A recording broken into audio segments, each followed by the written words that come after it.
Do you ever think about naming a sandwich after Phil? Sure. What would you call it? Well, what would be, oh, Jesus, I might throw up in a second. I'd call it... I haven't thrown up in public in, I don't know, 6 days. I'd call it the filler. You call it the filler? Yeah, the PHIL Go on. -ER. What are we putting in it? Now, what do we put in it?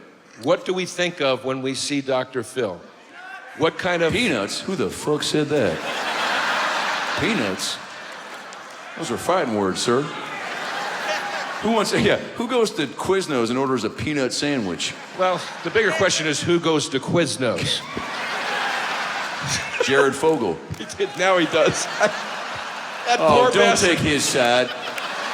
Look, did you feel how quickly they felt bad for Jared Fogle? That is his true punishment for what he did. He has to eat at Blimpie for the rest of his life. He's What not if allowed that's to what they Subway. did? They just go, look, we're not going to send you to jail, but you can no longer eat the food that made you thin. All right, we're making a sandwich here. Look, let's just get it out of the way right now. I know it's a sacrilege to have prepackaged meats, but believe it or not, folks, not too many Italian shops in Austin, Texas. So you gotta do what you gotta do. Okay. This is just, look, this is a variation. Shit, I forgot the cheese, hold on.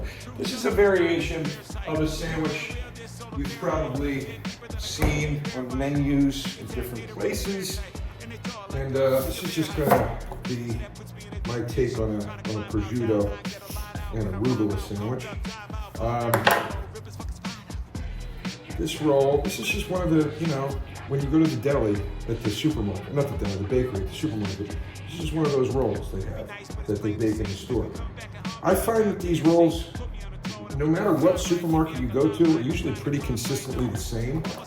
And they're not bad. They're usually pretty crusty on the outside and soft on the inside. Easy to do a little scoop out. I did a scoop out, so you don't need a ton of bread. This is arugula. Oh, baby arugula. Arugula, baby arugula. Okay, so I'm gonna take the arugula. So this is a bowl. Just so it's not going on dry. I probably don't need this much, but whatever. Better safe than sorry. I'm gonna hit it with a little bit of olive oil. Okay. I'm giving it just a pinch of salt because these meats are salty, and I don't want it to be overpowering.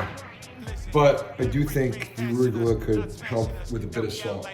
Just a teeny bit I put on there. This is probably overkill with the tongs, but whatever. We're gonna get it all mixed up before I oil our bread.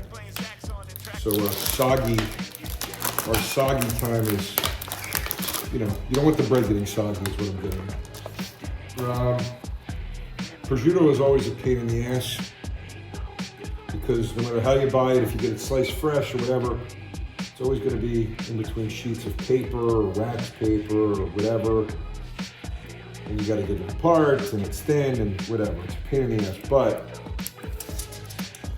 the good news is, because I'm gonna pile it on, we don't have to be too delicate with it. We don't have to protect the integrity of the prosciutto's form, because it's really just gonna get piled on.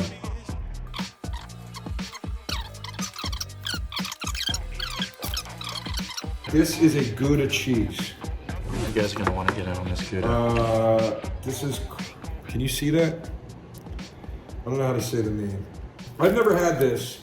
I bought it because I was looking for a different Gouda that they didn't have at the market, but the cheese lady told me that this was, I think I was looking for something called bean stir Gouda.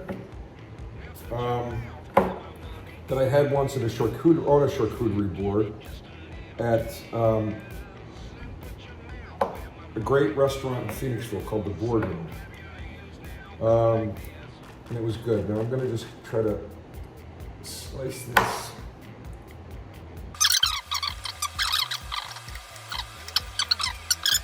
All right, we're gonna oil our bread just a bit.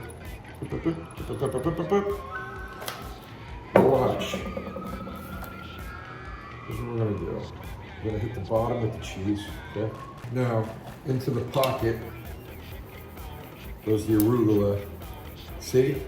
Now it's not gonna fall out all over the place. If you didn't have that pocket, this would be falling everywhere when you're eating this thing. All right?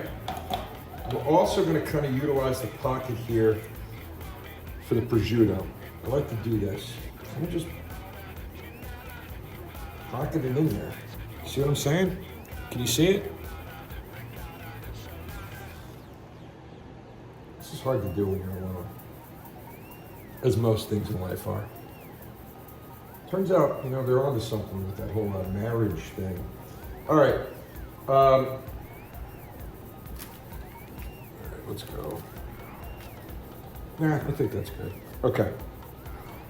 Now, normally I don't like to layer, but our layering here is going to help. Because this is what you call a salami seal.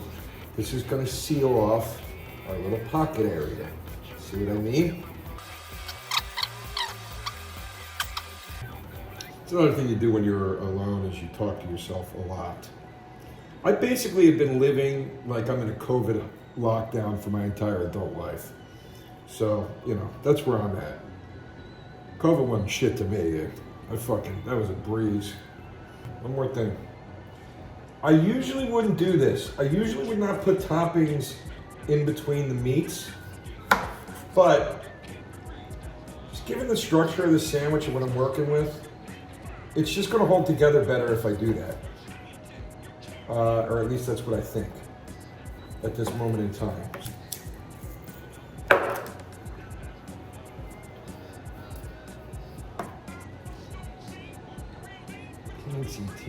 Teensy bit. A boom. Hot cherry peppers. That's what I said earlier. It didn't matter that I didn't get the spicy soppressata because these are going to be spicy. Okay. Let's close her up. Cut it. Sweep. Bam. There's your goddamn sandwich. I'll eat that with some of this. This. There it is. Potato salad. And I'm going to call it a day. All right.